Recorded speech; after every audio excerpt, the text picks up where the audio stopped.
सब आ रहे हैं राजा दशरथ। कहा कि चौथे पन में इसको कुटुंब पाया, इसको मत मांगो गुरुदेव। और बाहर जो है,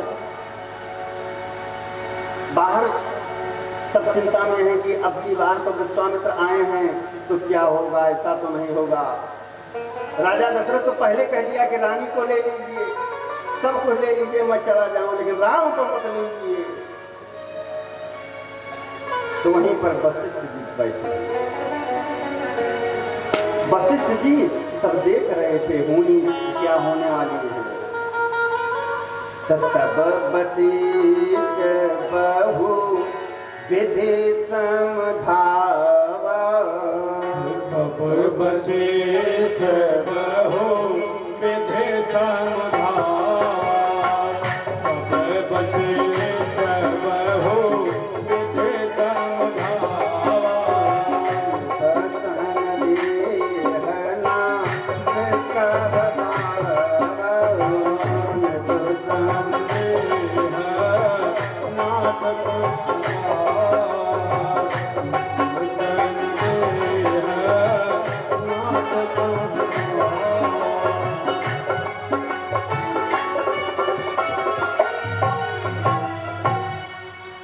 तब वशिष्ठ ने समझाया राजा दशरथ को कि राम को देने में ही भलाई है। कहा ठीक है, गुरुदेव का आदेश है तो ठीक है, ले जाओ। तो राम लक्ष्मण को लेकर के चल दिए। सबसे पहले जा रहे हैं तो देख क्या रहे हैं कि ताड़का नाम की राक्षसी मिली, और वो क्रोध करके भाई, जब क्रोध करके भाई तो करते क्या हैं,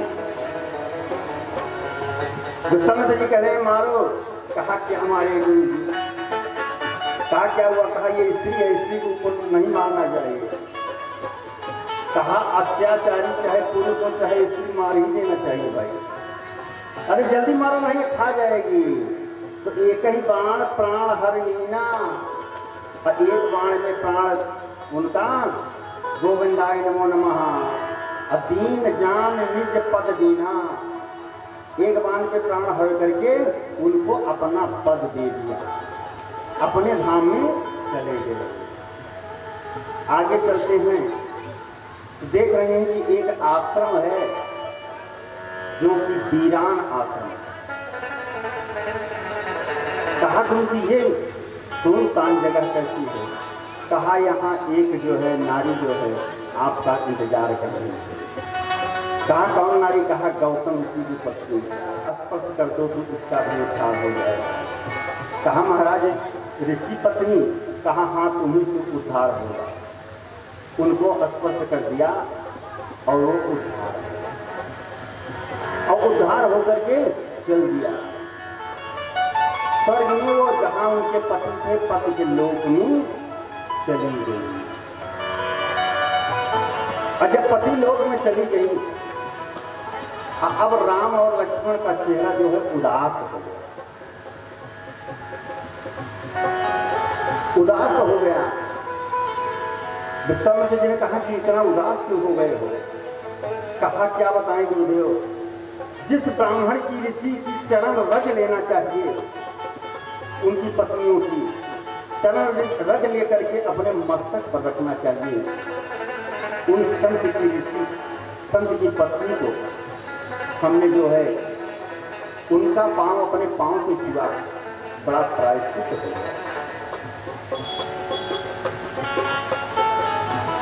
इसलिए हम उदास हो गए। कहा कि चिंता मत करो, उसका भी उपाय है हमारे पास। उस ब्राह्मण की पत्नी, संत की पत्नी का जो अपने चरण से छुआ उसका उद्धार हुआ। लेकिन अगर आप समझते हैं कि पाप हुआ है तो पाप नाशनी मां गंगा, चलिए वहां स्नान करने से समस्त पाप धुल जाए। चले गए वहां गंगा स्नान कराने के लिए, और गंगा स्नान करने के लिए गए तो गंगा स्नान करने की जो विधि है, क्योंकि हर पूजा पाठ करने की एक विधि होती है।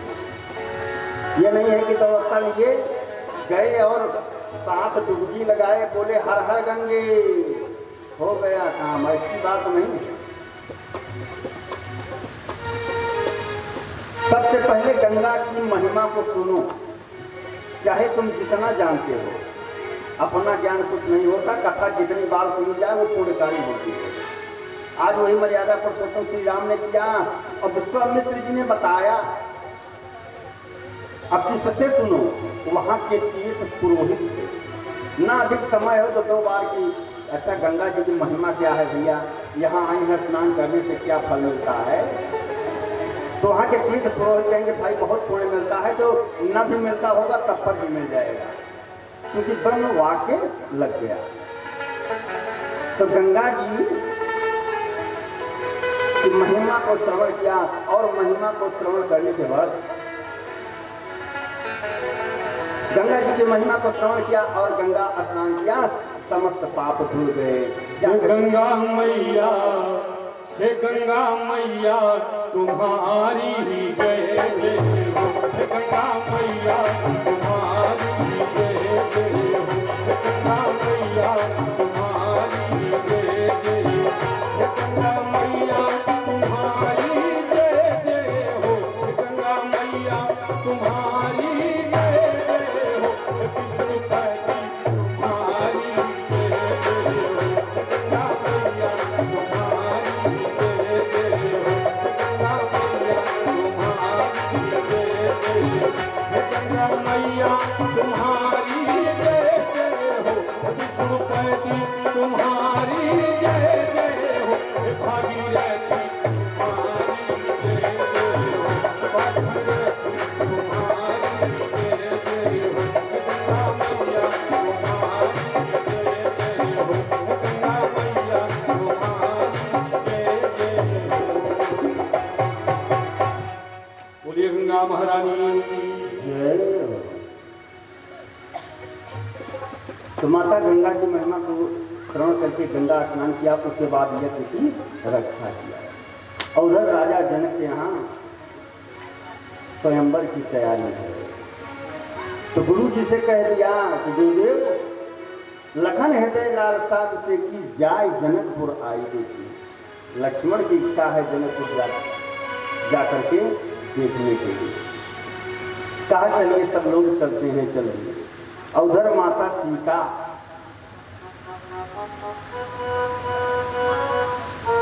सीता ने क्या किया कि जैसे अपने पिता की वाणी को सुना कि पिताजी ने एक संकल्प लिया है कि जो धनुष को तोड़ेगा उसी के साथ विवाह होगा,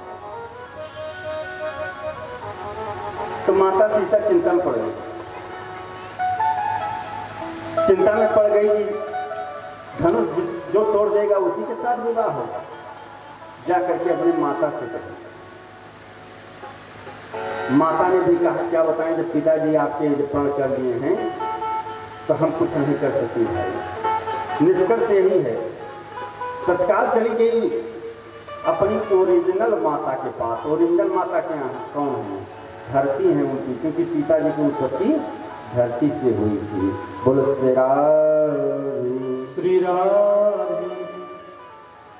अब बैठ गई एकांत में और धरती को कुरोदने लगी। अब कुरोद रही है, अब कुरोद करके रोने लगी। कहा मां तुम मेरी मनोकामना पूर्ण करो। तुम तो जानती हो ना, तुम हमारी सगी मां हो। मैं अपनी दिल की बात किससे कहूं? पिताजी ने संकल्प ले लिया है कि जो धनुष को तोड़ेगा उसी के साथ सीता का विवाह होगा।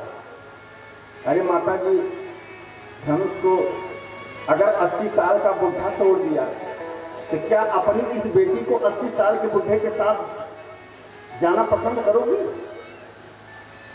कि 80 साल के बुढ़े के साथ जा रही है? मैं जाऊंगी मां। ताकत तो किसी के साथ, तो किसी के पास हो सकती है। अरे बुढ़े की बात छोड़ दीजिए माता जी, राक्षस बड़े बलशाली होते हैं। अगर वो धनुष तोड़ दिए तब क्या करूंगी? क्या अपनी इस बेटी को राक्षस के साथ जाना पसंद करोगी? अरे मैं क्षत्रिय हूं, क्षत्रिय गायत्री के अलावा किसी ने अगर तोड़ दिया तो क्या जाना पसंद करोगी? मां मेरा मन की हृदय की कथा को आप समझो। अगर इस प्रकार से बेगल हुई और अत्यंत बेगल होने के बाद माता धरती से आवाज आई कि ऐसा है कि जो गौरी मां का पूजन करे, क्योंकि वही सौभाग्य देने वाले हैं। जितने भी व्रत हैं हमारे माताएं रहती हैं, वो सब गौरी माँ के व्रत रहती हैं। चाहे शिवरात्रि के, चाहे छठ के, चाहे सप्तमी के, जितने भी व्रत हैं सारे व्रत जो है गौरी के हैं, क्योंकि सौभाग्य गौरी माँ ही देती है और कोई व्रत किसी का नहीं है। अभी है कि उठने के बाद माताएं पूछ सकती थी हैं, क्योंकि हम गांव के हैं कि महाराज एक व्रत है दूसरे देवी देवता, तो क्या है वैभव लक्ष्मी। लेकिन ये वैभव लक्ष्मी का किसी पुराण में वर्णन नहीं आता है, ये अभी नया व्रत है। और आप लोग जितना व्रत रखी है ना, वो सब व्रत गौरी के ही हैं। अब वैभव लक्ष्मी का ये तो चलो गाँवों ने बना दिया, तो अब वैभव लक्ष्मी का, लेकिन सौभाग्य के जितने व्रत हैं वो सब गौरी माँ के ही हैं। अब क्यों? इसलिए कि भोले बाबा और माता पार्वती में बहुत पड़ती और किसी में पड़ती नहीं थी। एक बार लक्ष्मी जी श्रृंगार कर रही थी, अब विष्णु भगवान तो उनका घोड़े का अश्वा अवतार हुआ और लक्ष्मी जी को भी घोड़ी का रूप धारण करके अवतार लेना पड़ा। है वंश के क्षत्रियों का उसी से उत्पत्ति हुई। अब ब्रह्मा ब्रह्माणी की बात पुष्कर में गए, यज्ञ कर रहे थे। ब्राह्मणों ने ब्रह्मा जी से कहा कि ऐसा है कि 7:05 के बाद मुहूर्त नहीं है, इसके पहले यज्ञ प्रारंभ हो जाना चाहिए। सरस्वती चली गई तैयार होने के लिए, तैयार होती रही, क्योंकि माताएं क्या है तैयार होने में बहुत समय लगा देती हैं। अब मुहूर्त निकलने वाला था, ब्रह्मा बाबा ने ऋषि आचार्यों से कहा कि ऐसा है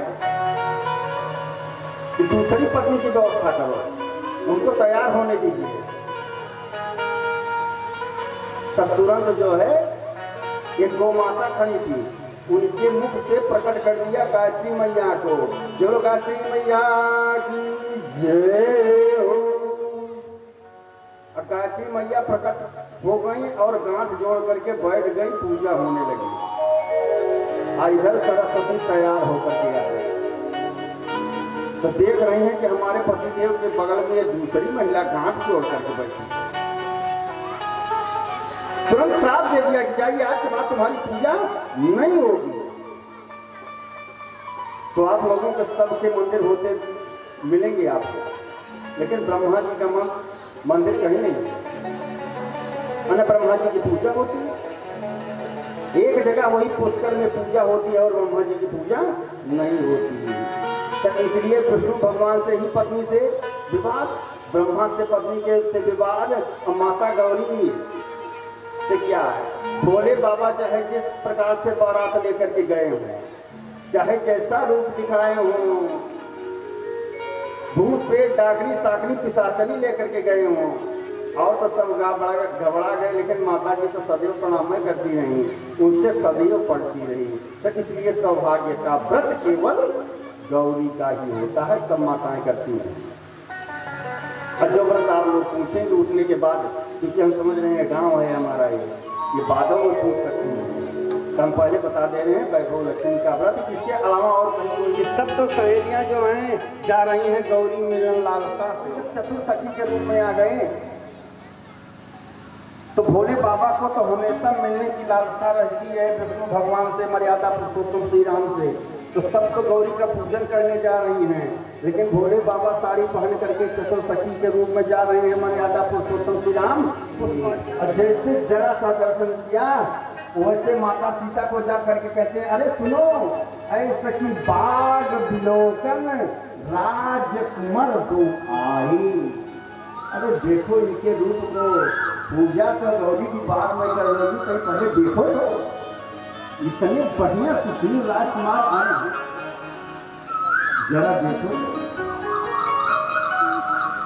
अब कुछ लोग कहते हैं महाराज जी जो गौरी पूजन के लिए गए तो भोले बाबा हैं, उनके तो मिलने की सदैव इच्छा रहती थी, किससे? राम से। अब सीता जी को ले आए, अब सीता जी को ले आकर के झरोखे से दिखा रहे हैं लताओं से कि लता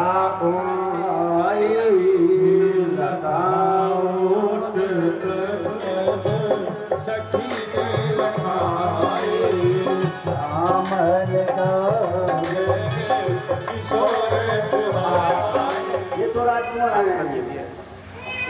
अब जैसे सीता जी ने देखा आंख बंद करके देख रही है तो मैं वही लक्ष्मी हूँ जो पांव दबाती थी क्षीर सागर में, ये विष्णु भगवान है।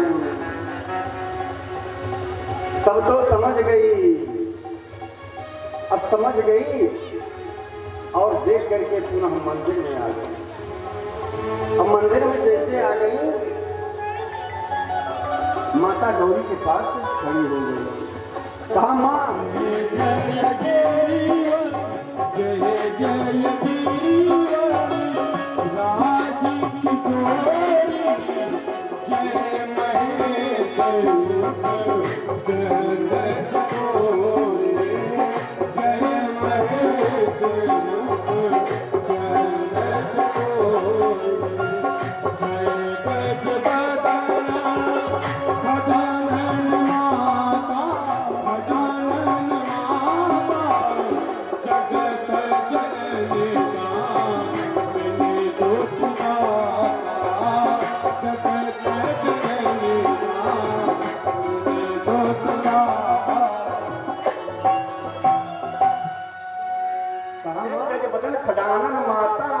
जैसे तुम्हारे दो पुत्र है ना, हमको भी दो पुत्र प्रदान कर दो भैया। अरे माँ आपके पास वो शक्ति है कि आपने आपकी जिसने पूजा किया सब काम, सबकी मनोकामना पूर्ण हुई। अति विपूजी पद कमल तुम्हारे,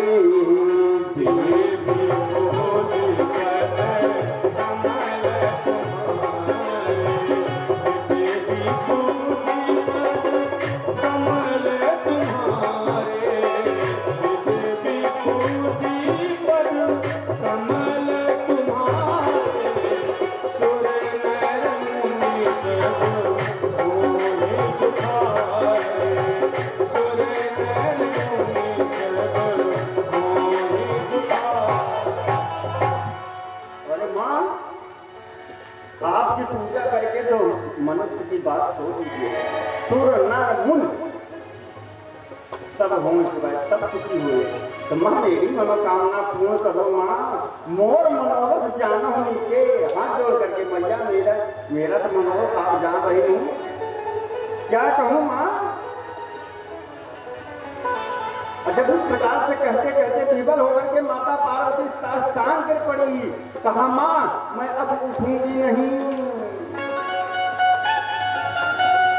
तब मैया प्रसन्न हो गई कि विनय प्रेम बस भई भवानी, विनय प्रेम बस भई भवानी, विनय प्रेम बस भई भवानी, हसिए माल मोर रति मुस्कानी, हसिए माल मोर रति मुस्कानी। अब तो माता गौरी प्रसन्न हो गई, अप्रसन्न हो गई। अप्रसन्न होने के बाद मूर्ति जो है पत्थर की मूर्ति मुस्करा दिया, और मुस्करा के बाद वो मूर्ति में जो माला जो है लगी हुई थी, अचानक आकर के माता सीता के गले में पड़ गई। अब मूर्ति से आवाज आई कि सुना सिया सत्य शीस हमारी।